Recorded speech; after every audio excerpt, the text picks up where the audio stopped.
Moving now to space drug news. Space, the final frontier. These are the adventures of the Drug Lab Enterprise. Its 5-year mission to explore strange new drugs, to seek out new highs, and classic shower thoughts like, well, if the universe is everything, and the universe is expanding, then what is it expanding into?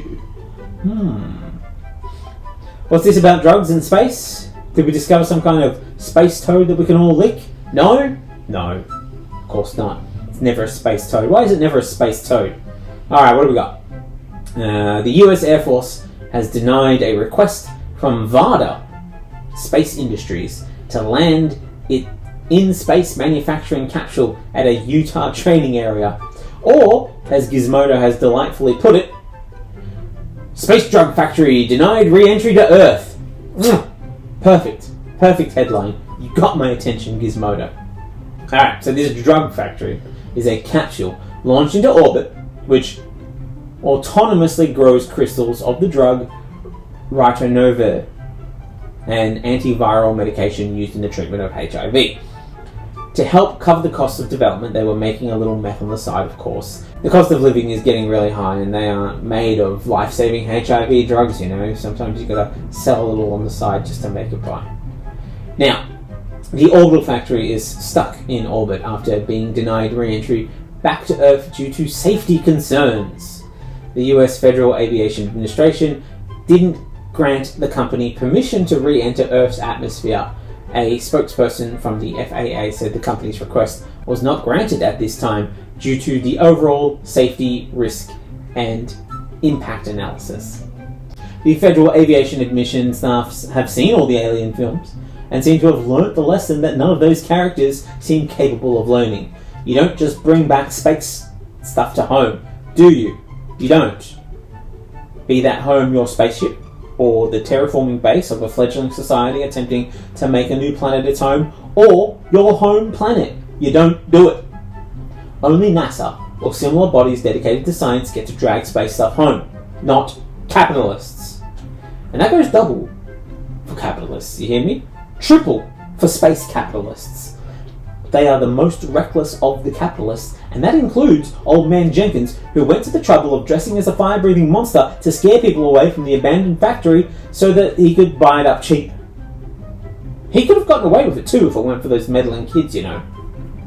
And we know this to be true because Jeff Bezos, who stole from his employees and flew himself beyond the Kármán line into technically space, looked down on Earth, and instead of experiencing the phenomenon known as the overview effect, his thought was that we should move factories to space, presumably so they can start charging their staff for oxygen, the last truly free commodity. And this is just the beginning. Look, in 2031 the ISS will be decommissioned, plunging into a bigger watery grave than Leonardo's ghost on the deck of the Titanic, screaming about how much room the selfish Rose had on that door and how they were going to have a real talk when she showed up in the watery afterlife. After this plunge, NASA will rent space on the commercial space vehicles instead, which is great because companies heavily vested in producing off-world are pushing the narrative that the number of products produced in space will ramp up by the end of the decade, since they will no longer need to go solely through the ISS to get to space. And you should invest early, okay? Get in on board with that. This isn't like those other investments, those other shady investments like NFTs or cryptos or speculative markets that will leverage the power of celebrity to overinflate their value and have the initial investors leave, taking the initial rug that we built it all on top of with them, leaving the rest of us to attempt to keep all of the items previously on the rug now flying in the air in the exact same positions that they were in before the rug was moved or pulled, at least until we could convince someone else to hold them in place for us, like a cave that only can be exited if someone else enters in some sort of children's fable. They'd never do that to you. Not with space. Plus, how nice is this rug? Don't you just want to put some of your valuables down on it and turn your head in the safe knowledge that they are placed on the safety of the rug and that rug will never be moved? Come on, get on board. After all, the more privately owned shuttles in space, the larger the opportunities for off-Earth factories. Granted, the part that they have yet to figure out is, once they build these off-world factories, how they will get the children and immigrants being intimidated with deportation to work in them for pennies on the dollar up there.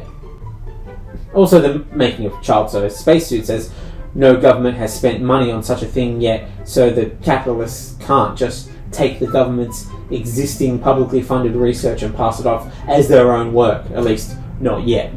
But a libertarian capitalist loves nothing more than a challenge they can just cut corners on. But this time, in space! It's going to be like the Titanic submarine all over again. But in space! And with children. And immigrants. Plus, it's going to be increasingly important to move the factories off-world. The planet is becoming way too hot for a standard sweatshop. People will die before we can even train replacement workers, which will drive up the prices of fast fashion and cheaply made replica products. That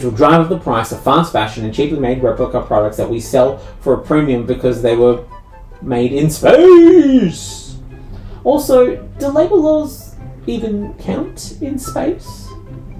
Who could say? Who could say? Maybe they don't. Maybe they don't. Only one way to find out. Build a factory and bend some of the laws until we figured out exactly how flexible space makes some of these rules. We'll call it an experiment. Maybe we can get some government funding. Don't worry. The cost of oxygen will be fair. Market driven. And we won't even add surge pricing when the demand is high. Like when people are working extra hard, which you will be doing all of the time. Plus, in your fancy spacesuit, you won't even need to take toilet breaks, so productivity will be through the roof.